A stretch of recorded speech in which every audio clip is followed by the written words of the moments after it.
Hello my dear students, welcome to तरह से classes. आज आपके लिए लेकर आया हूँ क्लास 9th की मूवमेंट बुक से chapter number 10 the beggar by Anton Chekhov. और इस वीडियो में मैं डिस्कस करूँगा आपके साथ सिर्फ और सिर्फ मल्टीपल चॉइस क्वेश्चंस। और जैसा कि आप देख सकते हैं पार्ट 1 यहाँ मेंशन किया गया है, तो इस वीडियो के आपको 2 पार्ट्स मिलने वाले हैं। और फर्स्ट क्वेश्चन यहाँ पर देखते हैं क्या है आपके लिए। What does the beggar say that for the last how many days, यानी बेगर कहता है कि मैंने कितने दिनों से जो है कुछ नहीं खाया है। तो ऑप्शन आपके सामने है for the last 2 days, for the last 3 days और फॉर द लास्ट 4 डेज। तो यहाँ पर आपको बच्चों करेक्ट आंसर देना है और यहाँ पर राइट आंसर है option B for the last 3 days. वो कहता है कि मैंने कुछ नहीं खाया है। अब चलते हैं क्वेश्चन नंबर 2 के लिए। How much money that beggar needed for his lodging, यानी वो कहता है कि मुझे जो है या मेरे पास इतने पैसे भी नहीं है अपनी लॉजिंग के लिए। तो कितने पैसों की वो बात करता है, 3 कॉपेक्स, 4 कॉपेक्स या फिर 5 कॉपेक्स। ये एक रशियन करेंसी है, रशियन कॉइन है, और वो कहता है कि मेरे पास तो रहने के लिए इतना भी पैसा नहीं है। तो बच्चों यहाँ पर राइट आंसर क्या है, यहाँ पर राइट आंसर है 5 kopecks. Option C is the right answer. अब चलते हैं क्वेश्चन नंबर 3 के लिए। What does the beggar tell about his job? अपनी जॉब के बारे में वो क्या बताता है सरगेई को। That he had been a school teacher for 8 years, या फिर हम कहें that he had been a school teacher for 6 years और that he had been a school teacher for 7 years। वो अपनी जॉब के बारे में बताता है कि वो स्कूल टीचर था, लेकिन कितने टाइम पीरियड के लिए। ऑप्शन आपके सामने है A B C, 8 years, 6 years या फिर 7 ईयर्स। तो यहाँ पर राइट आंसर है बच्चों ऑप्शन ए। वो कहता है कि वो स्कूल टीचर था फॉर 8 ईयर्स, यानी 8 सालों के लिए वो स्कूल टीचर रहा। अब चलते हैं क्वेश्चन नंबर 4 के लिए। How does the beggar lose his job of a school teacher. अगर हम स्कूल टीचर की उसकी जॉब की बात करें तो वो उसने कैसे खो दी थी या क्या हुआ था उसके साथ कि उसकी जॉब चली गई।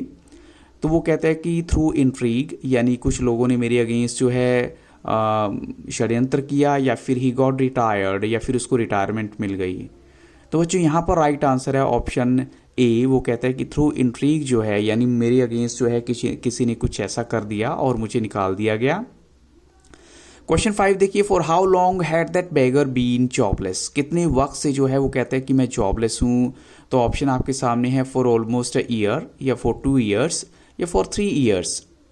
तो वो कहता है कि मैं पिछले 1 साल से, यानी option A is the right answer है, ऑलमोस्ट अ ईयर जो है जॉबलेस हूँ।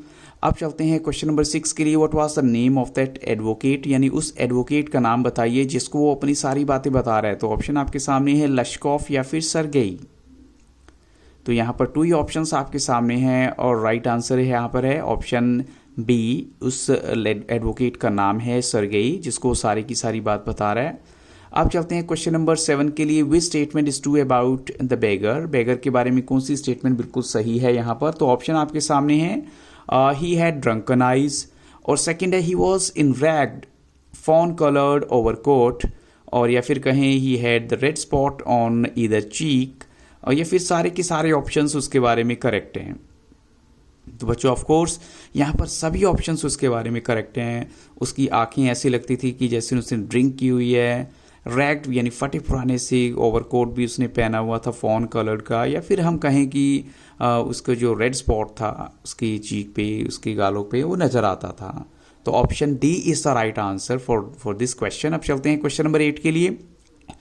What does the beggar say that he had an offer of a position in which province? वो कहता है कि मेरे पास एक जॉब की ऑफर तो आई है, किस एरिया से आई है। इन द प्रोविंस ऑफ कलुगा, या इन द प्रोविंस ऑफ कैलिगा, या इन द प्रोविंस ऑफ ओलोगा। तो 3 ऑप्शन आपके सामने हैं, राइट आंसर आपको देना है कि यहाँ से उसको जो है जॉब की ऑफर आई थी, और वो राइट आंसर है बच्चों option A, in the province of कलुगा। लेकिन वो कहता है नरेटर को, यानी इनफैक्ट सरगेई को, वो कहता है कि मेरे पास पैसे नहीं है वहाँ जाने के लिए। क्वेश्चन 9 में देखिए। What does Sergei notice about the beggar's overshoes, beggar के ओवर शूज के बारे में उसने क्या नोटिस किया सरगेई ने। One was black and the other brown, या फिर कहें one of which was high and the other लो। तो यहाँ पर 2 ही ऑप्शंस फिर से आपके सामने है और राइट आंसर आपको देना है बच्चों, और यहाँ करेक्ट आंसर है option B, one of which was high and the other low. ये क्वेश्चन नंबर 9 का आंसर है बी ऑप्शन। अब चलते हैं क्वेश्चन 10 के लिए। Where does Sergei meet this man day before yesterday, Sergei इस आदमी को एक दिन पहले कहाँ पर मिला था। तो ऑप्शन आपके सामने है इन द स्ट्रीट, या फिर हम कहें इन द सदोविया स्ट्रीट या फिर इन द मार्कोनी स्ट्रीट। तो बच्चों यहाँ पर राइट आंसर है option B, in the Sadovaya street जो है सरगेई मिलता है डे बिफोर यस्टरडे इस मैन को, इस बैगर को। अब चलते हैं क्वेश्चन नंबर 11 के लिए। What had the beggar told Sergei about himself, यानी उस टाइम जो है बैगर ने क्या बताया था अपने बारे में, that he was a school teacher और that he was a student who had been expelled from school. तो इन दोनों में से एक आंसर राइट है कि उसने क्या बताया था अपने बारे में कि वो स्कूल टीचर था या फिर वो एक स्टूडेंट था जिसको स्कूल से निकाल दिया गया था। तो बच्चों ऑफ कोर्स यहाँ पर राइट आंसर है ऑप्शन बी, क्योंकि सेकंड जो ऑप्शन है वो इसलिए करेक्ट है क्योंकि पहला ऑप्शन उसने ऑलरेडी उस टाइम दे दिया था जब वो सरगेई से अब प्रेजेंट में बात कर रहा है कि वो स्कूल टीचर था। तो तब सरगेई को डाउट होता है कि तुमने एक दिन पहले, एक से यानी डे बिफोर यस्टरडे, तो तुमने ये बोला था कि तुम एक स्टूडेंट थे और तुम्हें वहाँ से स्कूल से निकाल दिया गया था। So now we move to question number 12. This is dishonesty, my dear sir. Who said this? ये किसने बोला था? This is dishonesty. सरगेई ने या फिर लश्कोफ ने? तो बच्चों यहाँ पर राइट आंसर है सरगेई ने बोला था कि दिस इज एब्सोल्युटली डिसऑनेस्टी, यानी बहुत बेईमानी है, तुम झूठ बोलते हो। और किसको बोला था? बैगर को बोला था। अब चलते हैं क्वेश्चन नंबर 13 के लिए। Which fact did the beggar finally tell about himself to Sergei, यानी कौन सी सच्चाई उस बैगर ने अपने बारे में बताई सरगेई को। तो वो कहता है कि वो स्कूल टीचर नहीं था, वो कहता है कि वो स्टूडेंट नहीं था, या फिर उसने ये बताया कि वो एक रशियन क्वायर में काम करता था और उसको वहाँ से निकाल दिया गया उसकी ड्रिंक करने की आदत की वजह से, या फिर कहें कि सारे के सारे ऑप्शंस ही सही हैं यहाँ पर।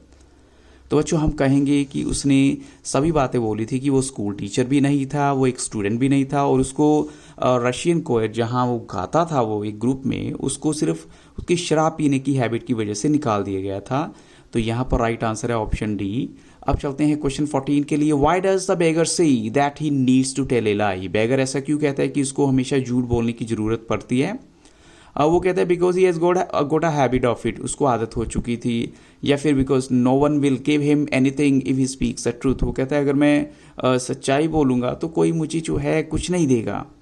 तो यहाँ पर दो ही ऑप्शन आपके सामने हैं और राइट आंसर आपको देना है, और यहाँ राइट आंसर है बच्चों ऑप्शन बी। वो कहता है कि कोई भी उसे जो है कुछ नहीं देगा अगर वो सच्चाई बोलता है। तो इसका मतलब क्या है कि उसे झूठ बोलना पड़ेगा, और उसी से उसका काम चल रहा था। What work does Sergei offer to Lushkoff, अब यहाँ पर लश्कोफ आप जानेंगे कौन है, उस बैगर का नाम एक्चुअल में लश्कोफ है, उसको क्या काम दिया गया था। तो ऑप्शन आपके सामने है chopping woods, chopping vegetables, knitting wool, या फिर कुकिंग। तो सरगेई ने जो उसे काम ऑफर किया था बच्चों वो है ऑप्शन ए, चॉपिंग वुड्स का, यानी लकड़ी काटने का काम दिया गया उसे। अब चलते हैं क्वेश्चन 16 के लिए। What is the name of Sergei's cook, Sergei की कुक का नाम आपको बताना है। ओल्गा, ओस्लो, ओलिव, ऑर्लीन, चार ऑप्शन आपके सामने है और राइट आंसर आपको देना है बच्चों, और यहाँ राइट आंसर है ऑप्शन ए, उसका नाम था ओल्गा। अब चलते हैं क्वेश्चन 17 के लिए। What was obvious from Lushkoff's gait when Sergei offered him the cutting of wood work. अब गेट क्या होता है? उसके चलने, यानी उसके चलने को देखने, उसकी चाल को देखकर सरगेई को क्या थोड़ा सा लगा उसके बारे में। तो यहाँ पर ऑप्शन ए है that he had consented to go and chop wood because he was hungry and wanted work, या फिर कहें that he had consented to go and chop wood simply from pride and shame and because he had been trapped by his own words. तो बच्चों यहाँ पर हम कहेंगे, या थर्ड ऑप्शन है बोथ ए एंड बी, दोनों ही यहाँ पर राइट आंसर है। तो जो बच्चों यहाँ सरगेई की गैस थी वो ये थी कि उसने लकड़ियाँ काटने का काम इसलिए जो है एक्सेप्ट करा बिकॉज वो अपने ही शब्दों के जाल में फंस गया था। उसने कहा था ठीक है मुझे जो भी काम मिलेगा मैं कर लूँगा, और एक प्राइड और शेम की बात उसके मन में आ गई कि अगर वो अब मना करेगा तो अपने ही वर्ड्स उसके झूठे हो जाएंगे, और वो सरगेई को ऑलरेडी पहले झूठ बोल चुका था अपने करियर के बारे में, अपनी काम के बारे में। तो इसलिए ऑप्शन बी यहाँ पर सिर्फ राइट आंसर है, ना कि बोथ ए एंड बी। तो ऑप्शन बी यहाँ करेक्ट है बच्चों। अब चलते हैं क्वेश्चन नंबर 18 के लिए। What had undermined the strength of Lushkoff, यानी ऐसी क्या चीज़ है जिसकी वजह से लश्कोफ की स्ट्रेंथ बिल्कुल ख़त्म हो गई थी। अंडरमाइन होता है बिल्कुल डिस्ट्रॉय हो जाना। ओवर ईटिंग, या फिर वोडका, या फिर ओवर स्लीपिंग, या फिर टेलिंग लाई।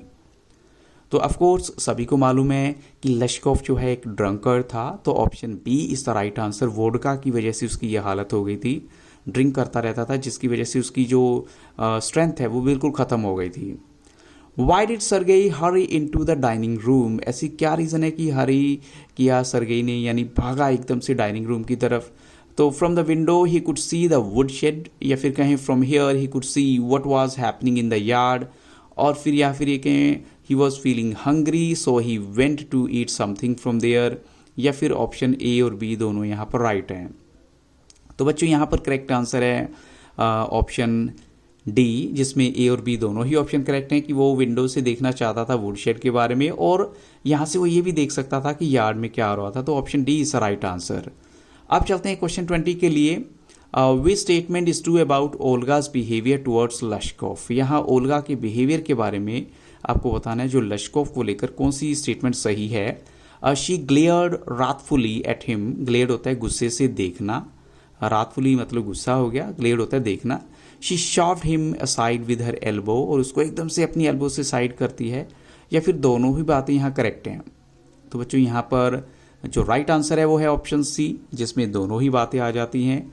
अब चलते हैं क्वेश्चन 21 के लिए। ओल्गा फ्लंग डाउन, यहाँ पर इस ब्लैंक को आपको फिल करना है, जो उसने लश्कोफ की तरफ फेंका था वो क्या फेंका था ओल्गा ने। तो ऑप्शन है एन एक्स, यानी कुल्हाड़ी जो होती है, अ ब्लैंकेट, या फिर उसको सर्दी लग रही थी तो एक ब्लैंकेट दिया, या फिर सोने के लिए रेस्ट करने के लिए एक मैट्रेस दिया, या फिर एक लकड़ी का टुकड़ा उसकी तरफ फेंका। तो बच्चों यहाँ पर राइट आंसर है ऑप्शन ए, एन एक्स जो है एक कुल्हाड़ी फेंकी उसकी तरफ ताकि वो लकड़ियाँ कट कर सके। अब चलते हैं क्वेश्चन 22 के लिए। What did the beggar do with the billet of wood, लकड़ी के पीस के साथ, बिलेट होता है लकड़ी का बहुत बड़ा एक पीस जो है, उसके साथ क्या किया। He resolutely pulled it towards him, उसने अपनी तरफ खींचा, या फिर he set it up between his feet, या अपने पैरों में सेट कर लिया उसको, या फिर he tapped it feebly with the axe, और जो उसके पास एक्स की कुल्हाड़ी थी उससे टैप किया उसे, या फिर सारे ही ऑप्शन यहाँ पर भी करेक्ट हैं। तो बच्चों यहाँ राइट आंसर है ऑप्शन डी, जिसमें सभी ऑप्शन जो है काउंट होंगे, करेक्ट होंगे। अब चलते हैं क्वेश्चन नंबर 23 के लिए। Why did Sergei feel with a sense of sorry and ashamed of himself. अब सरगेई को शर्म भी आ रही है और सॉरी भी फील कर रहा है अपने लिए, ऐसा क्यों, उसने क्या किया था। Because he gave a very little money to the beggar for his work, क्योंकि उसको लगा कि उसने शायद बहुत कम पैसा दिया है उस भिखारी को काम के लिए, या फिर उसे लगा कि he set a spoiled drunken perhaps sick man to work at manual labour. Manual labour क्या होता है बच्चों, जो अनस्किल्ड वर्क होता है, जिसके लिए कोई स्किल नहीं चाहिए, जैसे लकड़ी काटने का काम है, वो सिर्फ आपने क्या करना है, एक्स लेके कट करते चले जाना है, उसके लिए आपको प्रोफेशनल होने की जरूरत नहीं है। लेकिन यहाँ पर थर्ड ऑप्शन भी है, because he set A spoil drunken perhaps A lawyer man, या उसे लगा कि शायद उसने एक झूठे आदमी को काम पे रखा था, इस वजह से उसको शर्म आ रही थी। तो यहाँ राइट आंसर बच्चों क्या है, यहाँ पर करेक्ट आंसर है ऑप्शन बी, क्योंकि उसको लगा कि उसने शायद एक गलत आदमी, एक बीमार आदमी को चूज किया है एक अनस्किल्ड वर्क के लिए। Option B is the right answer here. Question 24 है। After how much time did Olga come and announce that all the wood had been chopped, यानी ओल्गा आती है और अनाउंस करती है, सरगेई को बताती है कि सारी लकड़ियां कट हो गई है, लेकिन कितने टाइम के बाद। आफ्टर 30 मिनट्स, आफ्टर 45 मिनट्स, या एक एन आवर के बाद, 1 आवर के बाद, या फिर 2 आवर्स के बाद। तो यहाँ पर राइट आंसर है बच्चों option C, after an hour she comes and tells Sergei that all the wood have been chopped. अब चलते हैं क्वेश्चन नंबर 25 के लिए। How much money was given to Lushkoff for chopping wood for the first time, जब उसने first time जो है लकड़ियाँ कट की तो उसको कितने पैसे दिए गए, 1 रूबल, 2 रूबल्स, या हाफ आ रूबल। तो लश्कोफ को जो पेमेंट दी गई थी वो थी हाफ आ रूबल उसके इस काम के लिए। और बच्चों इनफैक्ट इन्हीं क्वेश्चंस के साथ इस पार्ट को यहाँ स्टॉप करूंगा, but you will have to wait for the second part, जो कि बहुत जल्द आपको दे दिया जाएगा। और अगर आपको वीडियो अच्छा लगा हो तो लाइक शेयर और सब्सक्राइब करना मत भूलिएगा। लेकिन साथ में इतना भी कहना चाहूँगा कि आप मेरे चैनल की प्लेलिस्ट को विजिट कीजिए, वहाँ पर आपको क्लास 9th की SST का भी कंप्लीट मटेरियल, जिसमें मल्टीपल चॉइस क्वेश्चंस की बहुत सारी वीडियोस मिल जाएंगी। So thank you very much and have very nice day.